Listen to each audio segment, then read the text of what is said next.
and gentlemen, I'm gonna need you to come on in for this one because Democrats are having an absolute brutal day in the legal department. First off, Democrat Congresswoman LaMonica McIver just got smacked down in court after trying to argue that congressional immunity should protect her from charges tied to her on video violently assaulting ICE officers in New Jersey. And here's the part that makes it even worse.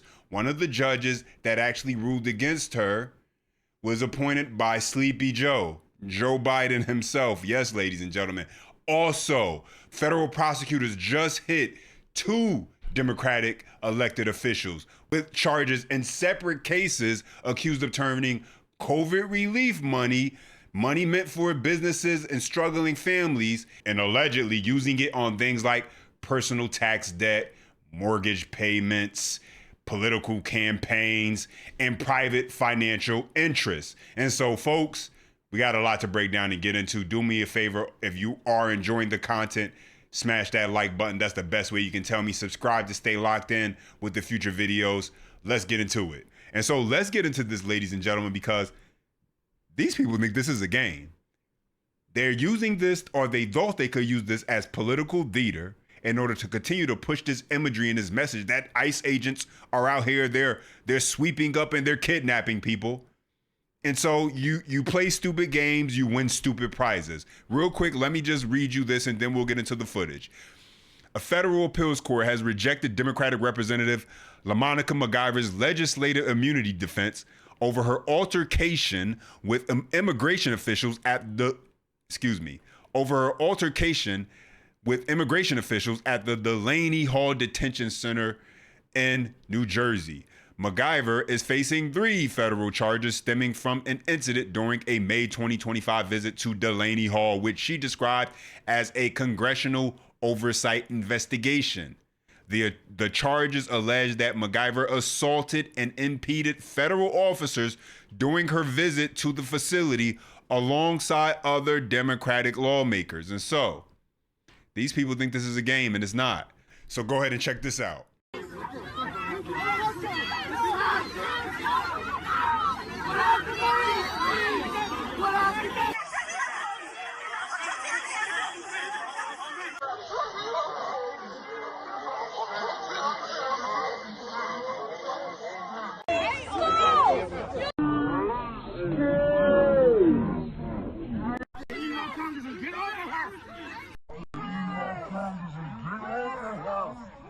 And so, folks, I don't know in what world does this woman think that you can, just because you're a congresswoman, well off on federal officers. I mean, look, and say, I'm protected. I got immunity. I'm a congressional person. I mean, a little bit more information on this. McIver has argued that the prosecution is politically motivated and that she is protected from prosecution under the Constitution's free speech clause. I think we saw a little bit more than free speech in that clip right there, folks, because she was engaged in legislative activity. Is that what we're calling it now? We calling that legislative activity? However, a 3-judge panel on the U.S. Court of Appeals for the Third Circuit rejected that argument in a 2-1 ruling, finding that 2 of the 3 charged actions were unanimously non-legislative. Here it goes, the part that is really gonna just mess with Democrats on this one. Judge Cindy Chung, a Biden appointee, wrote the majority opinion. The speech or debate clause does not provide a blanket protection over all things in any way related to the legislative process, Chung wrote. The nature of the conduct charge in count 1 is non-legislative. Congresswoman McIver's physical contact with victim 1 was not integral to the deliberative and communicative processes by which members participate in committee and House proceedings. Translation: thinking you can get physical with someone and say that's a part of the legislative process is a no-go. But let's get into this.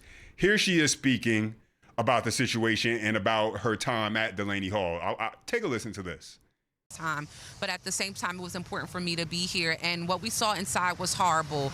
We had an opportunity to speak to detainees, over 20 of them, about their conditions, how they talked about they don't get adequate food, the food is spoiled, it's stale, they don't get enough, they do not have access to health care.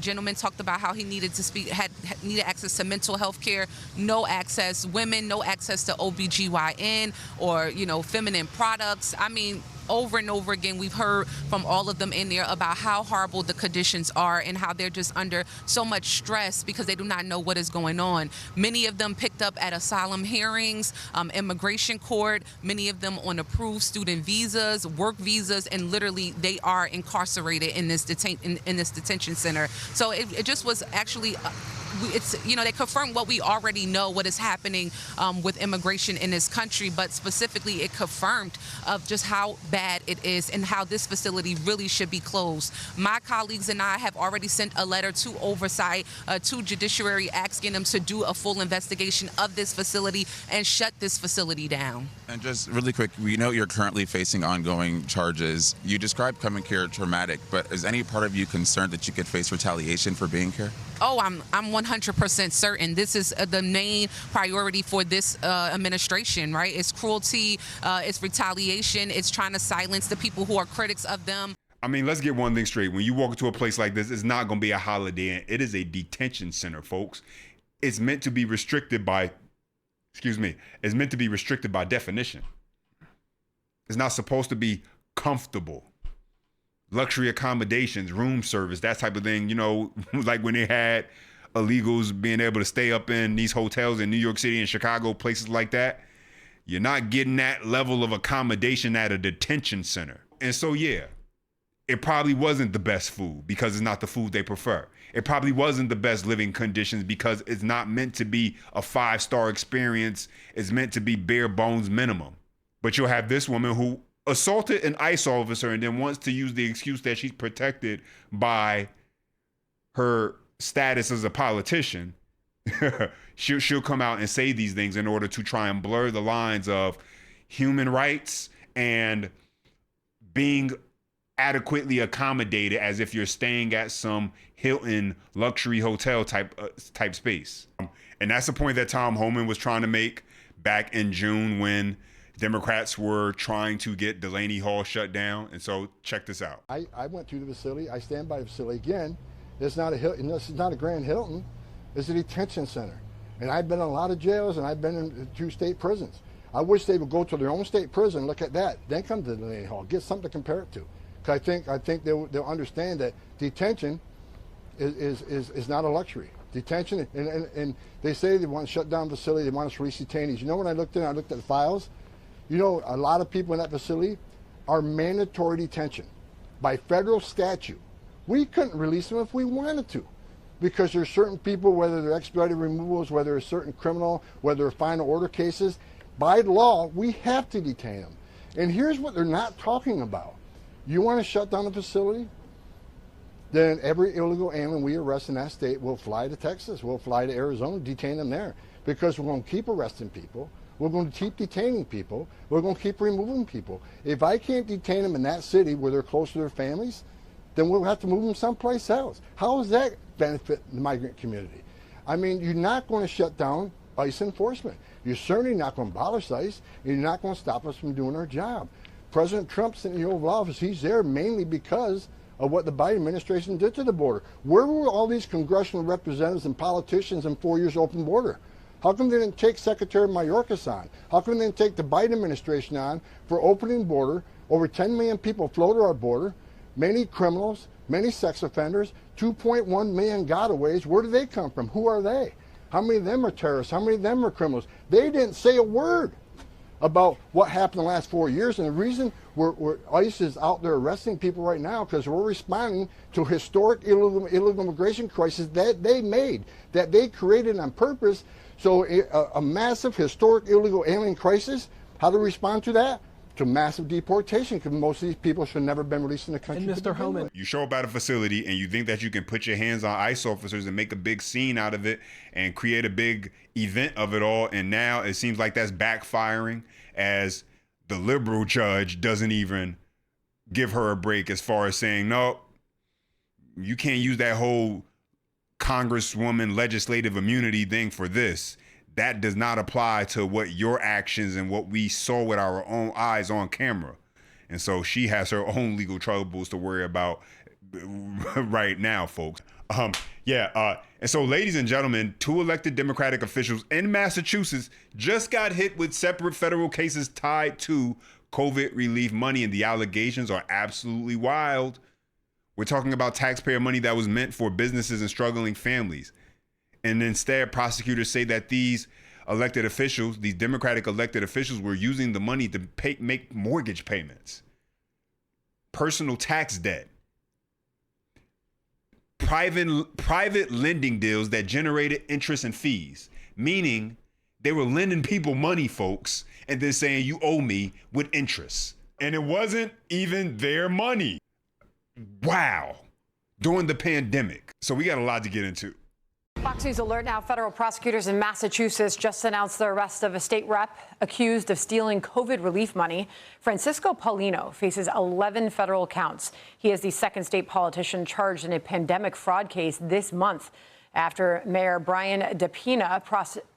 Prosecutors say Mayor DePina fraudulently secured more than $1.5 million in COVID-era business loans. Yeah, so during COVID, we know that it was a lot of money going out the door pretty quickly because it was an emergency, it was a crisis going on. And so people thought, some bad actors out there, they thought that there would be no real consequences, that since the guardrails seemed like they were pretty low and not really significant at that moment in time, that they could still use money meant for businesses. As elected officials, they're supposed to allocate that money for these families and businesses, and instead they used it for themselves. And we've seen this whether you were an elected official or a private citizen with the whole PPP loan scam that was going on and individuals facing accountability for that. But whatever it is, we've seen that there were a lot of individuals out there who thought that, hey, because the government, because money was just being passed out so freely, that it was okay to just take it and steal it. And no one would ever find out. Now, I'm sure there are probably some individuals out there who are still, keeping their fingers crossed, like, please don't find me, and everybody won't be found because the paper trail, you got to be able to have a paper trail for this sort of thing. But hey, these 2 individuals who were Democratic elected officials obviously did not cover themselves well enough, because the paper trail leads right back to them. Today is a warning to all those who have conducted fraud connected to the COVID-19 pandemic. If you think that you have gotten away with it, you are wrong. Correspondent Alexis McAdams reporting live for us from New York. Hi, Alexis. Hi, John. So 2 prosecutors are saying that this duo of Massachusetts Democrats stole more than $2 million in COVID relief funds. This happened years ago, but the investigation continues. They say these people put taxpayer money in their own pockets. This is who we're talking about. So they're both from the same area in Massachusetts. Brian DePina there was the mayor of Lawrence, a town just outside of Boston. And then also State Representative Francisco Paulino. He's facing federal charges in 2 separate schemes here. So they're both accused of lying in order to get those COVID pandemic benefits and business loans. Simply put, both men are accused of treating the COVID-19 pandemic as their own personal cash cows. So Paulino was just arrested this morning. The state representative, who's been in office for nearly 3 years, John, is accused of stealing more than $700,000 in taxpayer funds. Prosecutors believe Paulino really just knew how to game the system because he used to be a tax and mortgage business owner. Prosecutors say he collected unemployment benefits for years, filed the paperwork under a 77-year-old relative's name, who investigators said had no idea this whole thing was even going on. Around the same time frame, this guy comes in. That's the mayor there, Mayor DePina there of Lawrence, who stole nearly $2 million, according to the feds, in pandemic loans, then used the cash for his political campaign, personal taxes, and his debt. He was just trying to pay it off. So earlier this month, this part's wild to me, DePina was arrested. He was dodging questions, though, outside of court. His lawyer telling reporters, stop asking it. The Dominican-born mayor doesn't speak English. God bless you. God bless you. We're not. We're just. God bless you. Sure. Do you think they? You want to say anything? Speak English. No comment. He's never done that. No comment. He never did that. Why? What makes you say that? Well, you don't think a mayor of the city of Lawrence has enemies? Okay, so didn't speak English, but despite that claim from the lawyer, John DePena said he does speak English, but he's just not fluent. Then his lawyer tried to drive off here, and then he hit the car in front of him. He got out and had a testy exchange with the media, but usually your lawyer is supposed to help you make things better, make you look good, and I don't know if that's what happened there in Boston. Prosecutors say this investigation for both men is far from over. If convicted on all counts, they're both could spend the rest of their life behind bars for serious fraud. John. Folks, in no way, shape, or form should the excuse for a U.S. elected government official be me no speak English. I'm sorry, folks. That is absolutely insane. But these guys are going to be held accountable. And the Trump administration has been cleaning up the waste, fraud, and the abuse in the system. We've been seeing it. We've been watching it everywhere that they've been going, that these investigations have been taking place. Minnesota, I said, California. I mean, it's been going on all over this country, folks, where they've been finding the bad actors. They've been finding individuals who thought that they can game the system. And they're capturing these individuals and bringing them to justice. And it's a pleasure to see, honestly, because, hey, while you want them to get everybody, you got to be realistic. They won't, but you got to take the wins where you can. And so those are my thoughts in the update. Now I want to hear from you. Drop your thoughts down below. Appreciate when you guys chime in. Don't forget, you enjoy the content, smash that thumbs up. For more, subscribe to the channel. And as always, until next time.